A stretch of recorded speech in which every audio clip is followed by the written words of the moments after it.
Lero panyasa voice box abusa a Moses Shumba akunena kuti atupele muluzi amene padakali pano ndi mtsogoleri wa chipani cha United Democratic Front UDF anali ndithu ndi mwayi onse oti tsiku lina anakatha kukhala mtsogoleri wa dziko lino la Malawi. Koma chifukwa cha phuma kupupuluma lero akutenga chipani kukachigulitsa ku Malawi Congress Party. Ndipo zimenezi akunena kuti chipani cha Malawi Congress Party chikamanga kusamuka ku zisankho za 2025 tsogolo la atupele muluzi pa nkhani za ndale kuno ku Malawi likhalanso kuti lathira pompo. Nditi khali modzi kuti tivoti Chishumba akutanthauzanji ndi mawu amenewa lero panyasa voice box. Ndipo kamaliza chonde musayiwale kupanga share komanso comment in the section below kuti kodi mugwirizana nazo kapena simugwirizana nazo. Kana mugwirizana nazo chonde musayiwala kupanga like video imene khali modzi pano panyasa voice box timve kuti Moses Shumba akuti bwanji pa nkhani imene. Ife ma activist muzitikhulupirira kwambiri Malawi tikamayankhula. Sitinabadwe mopenga tinabadwa ndithu mozindikira chimene ifeyo Mulungu anatipanga kuti tikhale. Ndikufuna ndikupatseni mvemvemve weniweni a Malawi nthawi ya madzulo. Ndakakamizika kuti ndiyankhule viyeni imeneyi kuti Amalawi muzikhala ndi chisogozo pamene mukukhala. Muli ndi ine Pastor Moses Shumba. Nthawi ino imafuna ndikuwuzeni za atsogoleri adyera amene sakonda dziko lawo koma amangofuna iwo ndi mabanja mwawo azizikundikira chuma asamasauke, koma Malawi amakhala alibe naye ntchito. Frank Tumpale mwene Fumbo nyamata wa ku Karonga uko ambiri mukumudziwa. Lero ati ndi president wa chipani cha eni chani ukakudzidziwa mwene wakeyo. Chipani chimenechi anachiyambitsa mwa ndale zake nazi ngati ndikunama abwere poyera anditsutse, koma Malawi ndifuna mumvetse zimenezi. Chipani cha Frank Tumpale mwene Fumbo si chipani chokhazikika bwinobwino ayi. Ndi chipani chongofomedwa ndikupatsidwa iyeyo kuti ziyendetsa ndiweyo, anthu akamona zona ngati chipani chindi chako. Chipani cha Frank Tumpale mwene Fumbo ndi nthambi imodzi ya chipani cha Malawi Congress Party, ndipo anachipanga ndi akuluakulu a MCP ndikumpasa Frank mwene Fumbo kuti anthu akumpoto akopeke potengera kuti mwene Fumbo kumpoto boma la Kalonga ndi otchuka. Njolinga chofuna kugawanisa mavoti a chipani cha Ford komanso DPP komanso UTM. Ndikufuna Malawi mumvetse ngati mumakonda dziko lanu musachedwe ndi kupanga ndale ndi Frank Tumpale mwene Fumbo. Ndithokoze kwambiri azimayi akumzuzu, azibambo akumzuzu, mutadziwa ichi munamutuluka Frank Tumpale mwene Fumbo, ndipo mwayambanso kuphwasula zimene munadzala kwa Frank Tumpale mwene Fumbo. Ma district ma constituency mwayamba kuwaphwasula nkuwalowesa ku zipani zodziwika bwino. Zikomo kwambiri azimayi ochangamuka, azimayi odziwa chimene muli. Musalekerere zopusa zimene zikufuna kuchitika kufuna kuononga dziko la Malawi.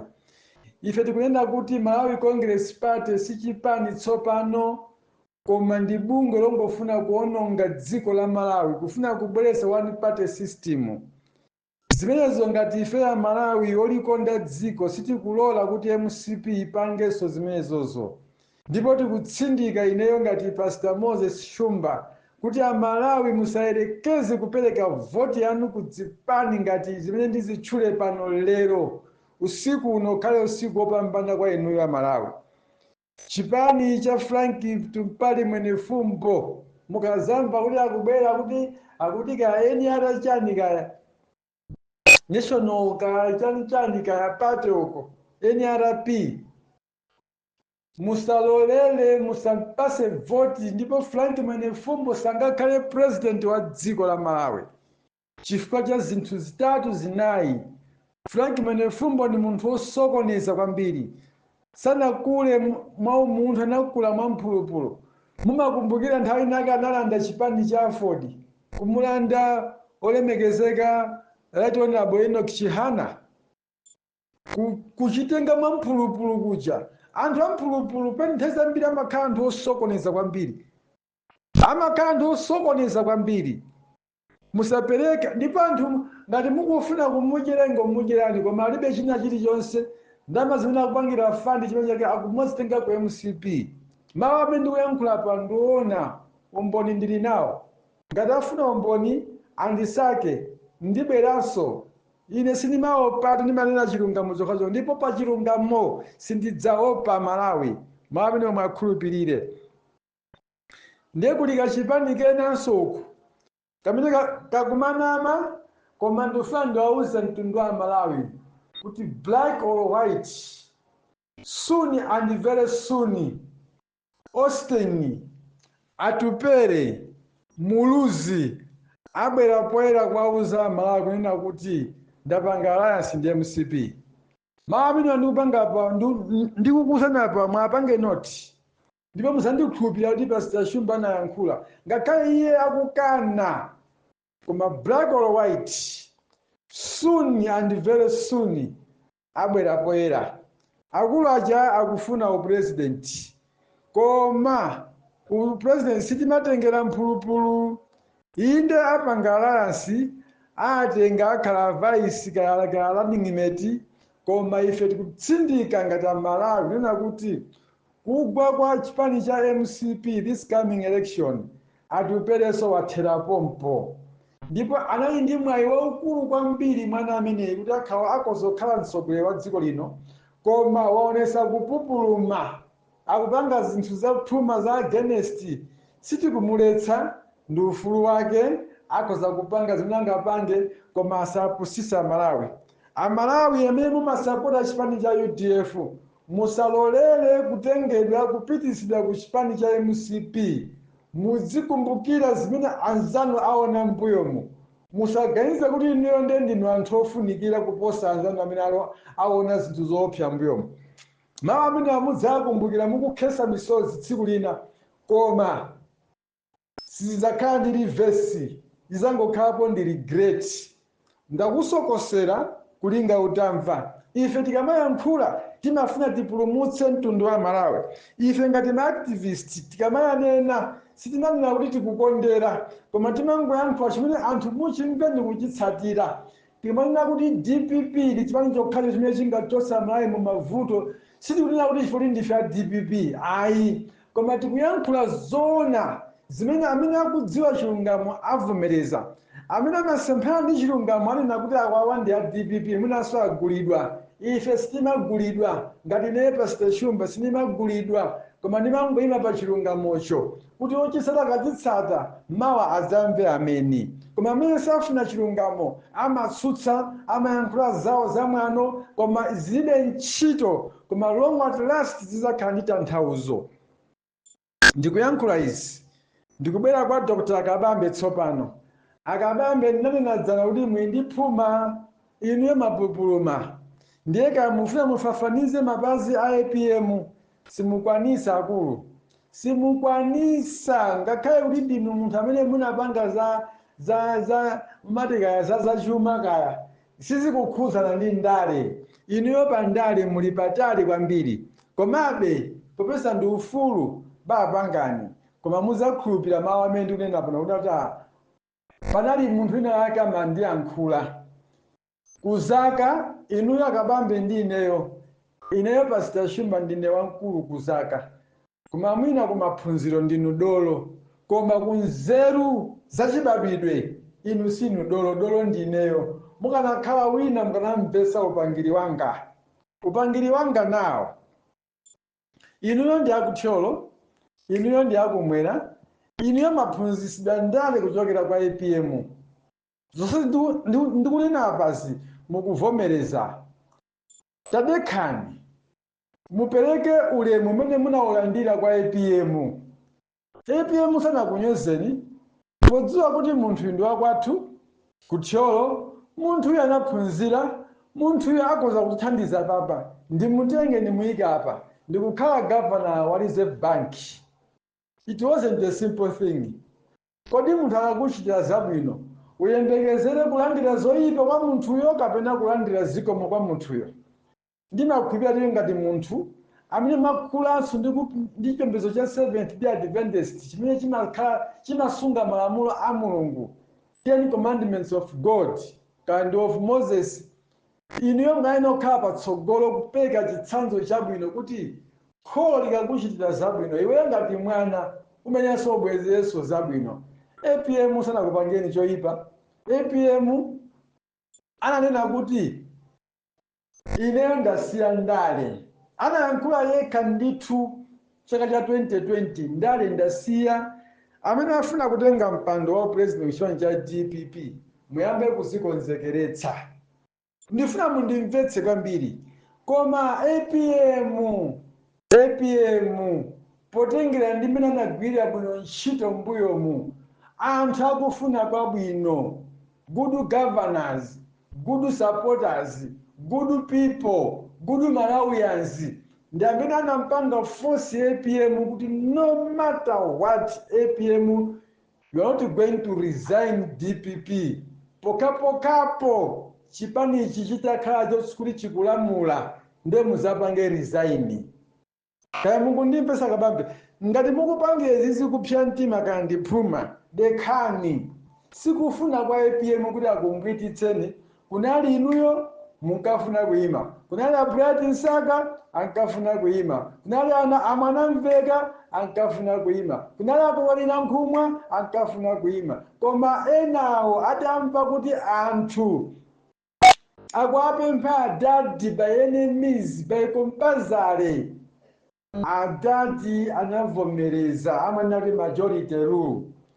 Ndikuyamikeni kwambiri onabo Matshola Joseph Mwanamveka kuzichepetsa ndikutula pansi maganizo ati asindikuyimaso ngati adadi akuyima. May God bless you. May God bless you abundantly.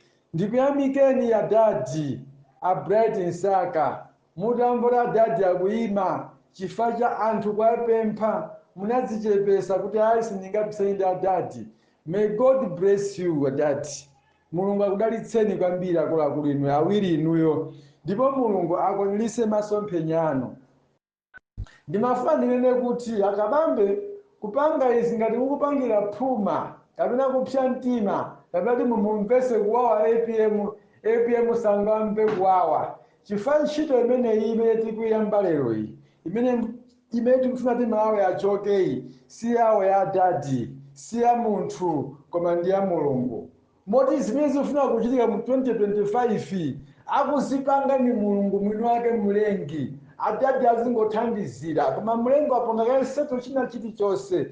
Inu mukoza kusowa mtendere, kuvutika, kuthawa ku Seventh Day, kukazikanikiza kwa Roma kuti ansembe azikukondani. Zonse zimene mukupanga zikuzidziwa koma it's nothing to God. Especially mukakhati masankha chisankho choyima pamaso pa Mulungu kumamufunsa Mulungu ambuye nditani. Koma mukulimba ndikufuna kuthana ndi munthu amene iye salimbana nanu. Yesu ananena kuti ayi amene alimbana nafe athandizana nafe, asiyeni amene musalimbane nafe. Ndiye ife tikuti go ahead, koma mapeto ake muzanong'oneza bondo. Ndikukamba kwa amayi sopano amayi amene mumavota kuti voti yanu Amalawi nonse voti yanu muyang'ane pa APM ndi chipani cha DPP. Ndi zipani zina zimene zingapange alliance kugwira ntchito ndi DPP, voterani pamene popo. Cholinga tichoke mu nsinga zimene tinazo linozi.